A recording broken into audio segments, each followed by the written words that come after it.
याद पारो से नूर हमरे नाम के लगाइलू।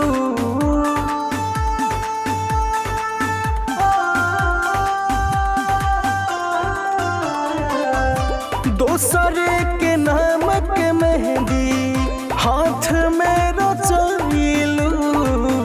याद पारो से नूर हमरे नाम के लगाइलू, नाम के लगाइलू।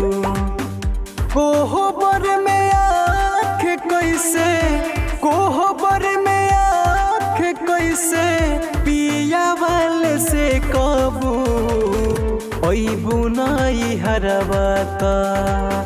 मुहले मुहवा देखबू अइबू नाई हरवाता।